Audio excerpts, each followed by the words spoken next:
Brandon Nimmo is the top free agent center fielder on the market this offseason. How much money will he get, and will he sign with the Mets, or are there other teams that could land Nimmo this offseason? We're going to do a full breakdown of his free agency on this edition of Locked On Mets.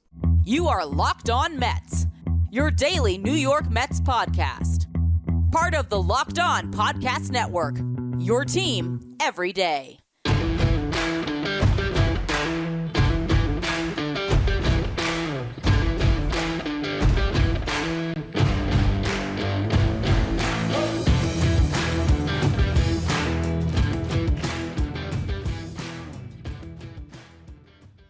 Hello to all you amazing Mets fans. You're watching Locked On Mets, part of the Locked On Podcast Network, your team every day. I'm your host, Ryan Finkelstein. If you want to find any of my work, follow me on Twitter at Finkelstein Ryan. You can also find some of my writing, justbaseball.com, where I work as the managing editor, and where I actually wrote a free agent profile on Brandon Nimmo today, which is why we're going to discuss Nimmo as opposed to talking about Francisco Lindor. Like I mentioned on yesterday's show, we'll dive into Lindor and where his season ranked among, shortstops in Mets history. We'll do that at some point this offseason, but I just spent the day really diving deep writing on Nimmo today, so I wanted to share what I found. And the first thing is discussing his path, right? The path that he took to free agency, because that's a big deal that we oftentimes take for granted when a guy's going to be a free agent. Look, not every player makes it to free agency. Honestly, most major leaguers don't. They don't get to free agency, at least this type of a free agency that Brandon Nimmo is about to enjoy. There's guys that will make it to a free agent year and they'll have a couple seasons where they'll even sign a minor league deal or, a low-end major league one-year contract. But to be able to earn your right to potentially a 9-figure deal, which I really do believe Nimmo is in line for, that's a remarkable achievement. And, it wasn't always guaranteed. If you remember 2016, Brandon Nimmo was almost traded for Jay Bruce in a deal that ended up including Dilson Herrera instead. There was times early on in his minor league career where he wasn't hitting for power and you weren't sure if the slug was ever going to come. And it didn't seem like he could hang out in center field. So he was a left fielder at one point who drew some walks but didn't have the pop, and you thought, what's a high average OBP guy out in left field going to do for you? And what he's transformed himself into is an everyday above average defensive center fielder who's a great at bat. And it starts when you go through his career really in 2018. That was when Brandon Nimmo sort of made that big jump. You may remember, of course, that he was drafted 13th overall 2011 out of Wyoming. Did not have a high school to be drafted out of, played Legion ball. That's where the Mets scouted him, as well as some showcases, and they like what they saw, and it was an incredible draft pick in retrospect. But you get to the point where, in 2018, or actually really 2017 is the first jump that I wrote about here, because the one thing that we saw, this guy that always got on base, but you get to a point after walking just 7.5% of the time in 2016, he doubles his walk rate in 2017 to 15.3% and had a very similar rate in 2018. That continues, and you start to see the player that we've seen over the last couple of years, the guy that has such great at-bats. And also, he during that time between 17 and 18, really at the end of the 2017 season leading into 2018, he started with a more of a preload on his front foot, and got a little more pop there and slugged a lot more. And suddenly 2018,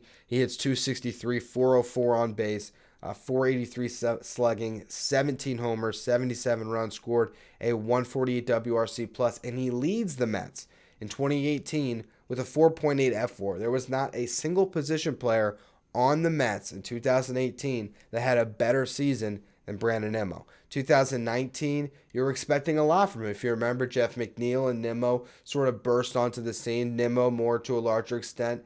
McNeil was down the stretch of the season. You had a couple of building blocks.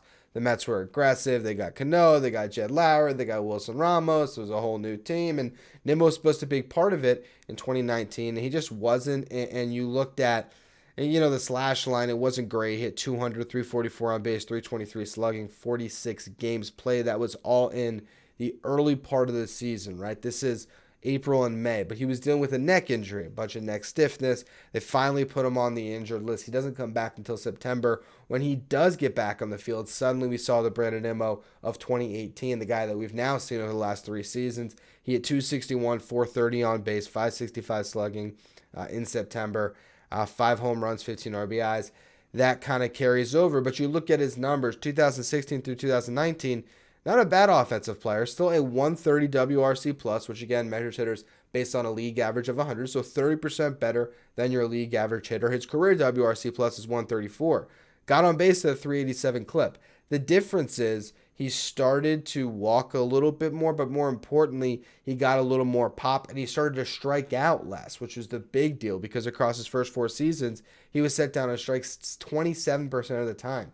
In 2020, he slashes that rate all the way down to 19.1%. So that's the other jump. First, you had the jump early in his career where he started walking more. And then over the last 3 seasons, you saw the strikeout rate plummet. And that's where he really became a dangerous hitter.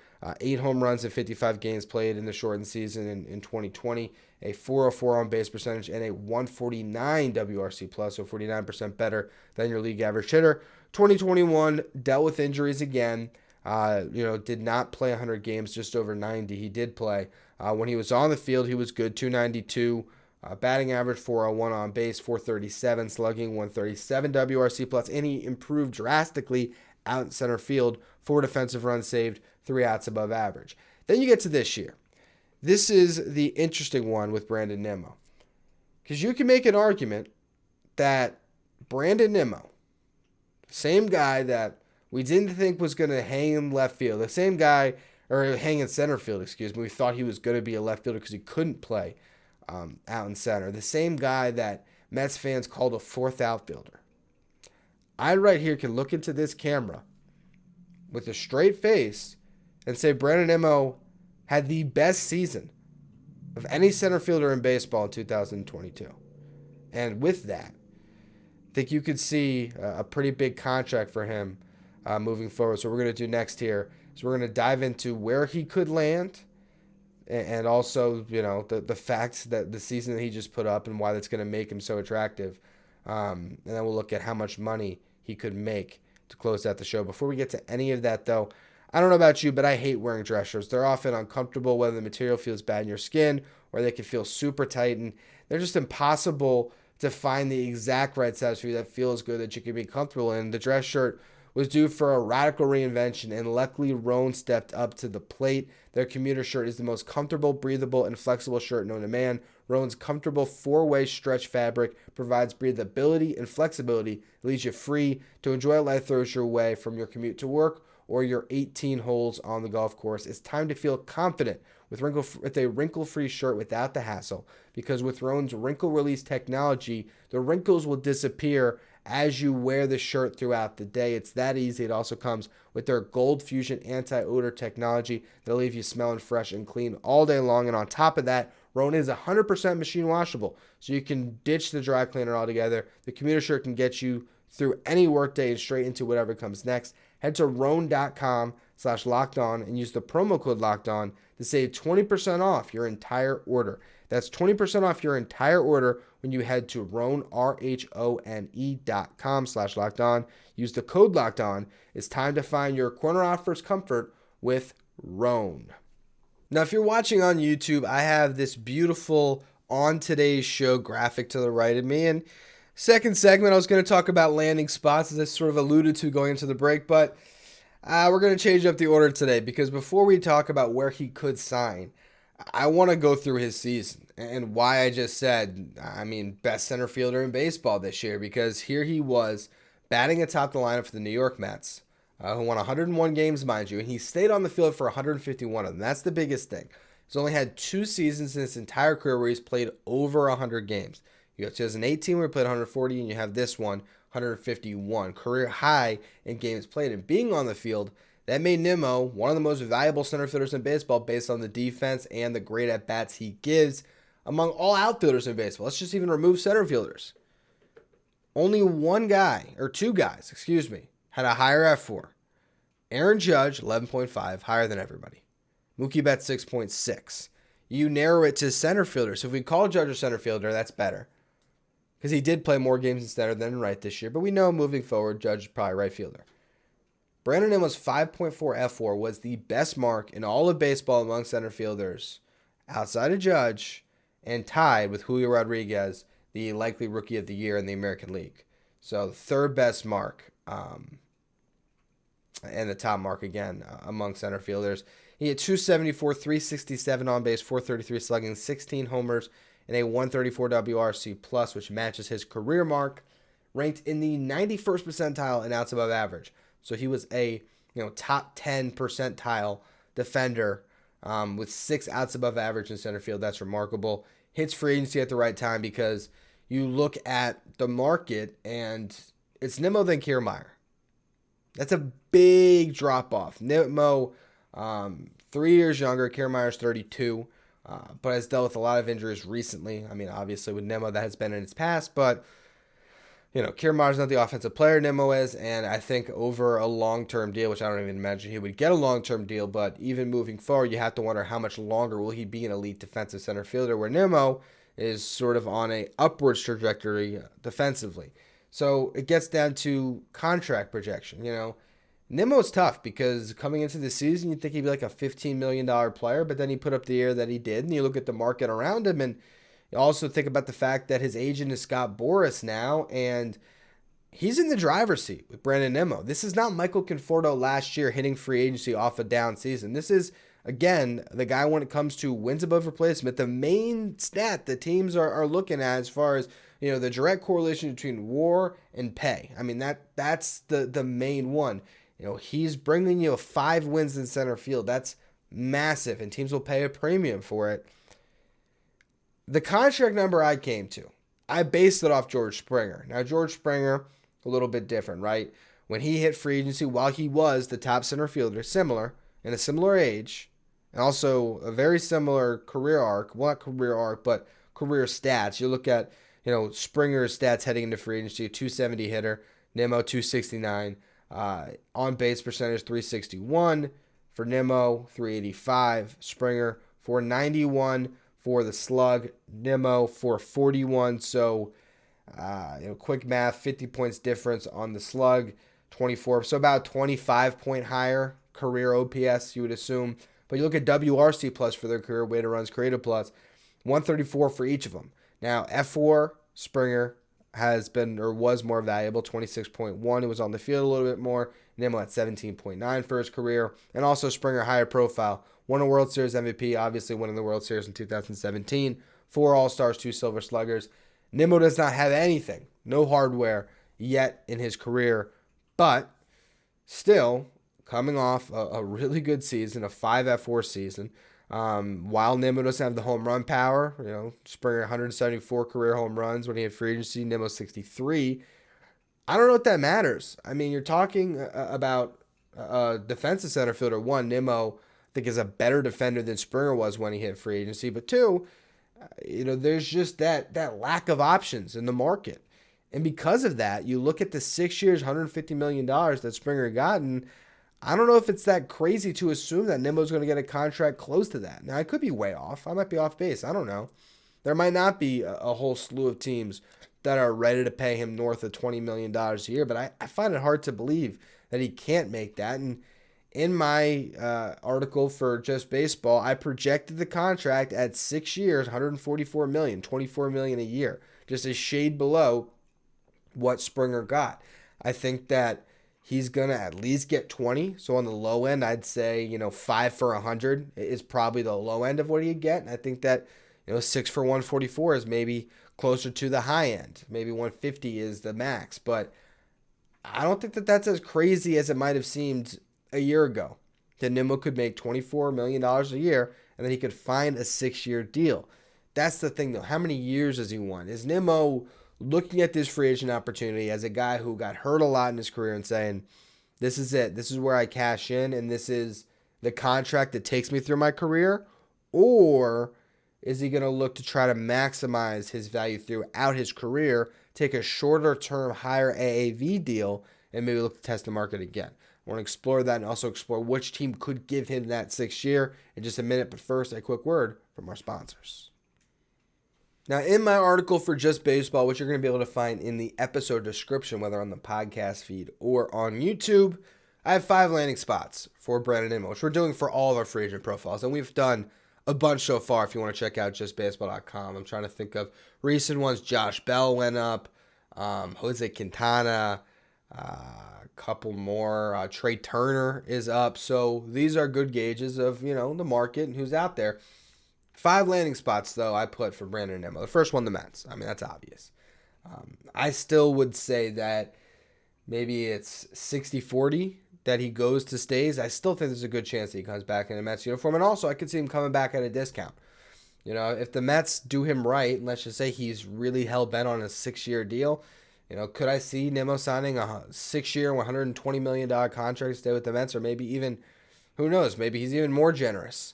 Maybe he signs an incentive-laden contract. We really don't know, but he doesn't have to off the season he just had, because once teams miss out on Judge, that's going to free up a slew of teams who are going to have a big hole in the outfield. And if Judge leaves New York, as far as the Yankees, maybe even signs with the Mets, you could see these two teams trading outfielders.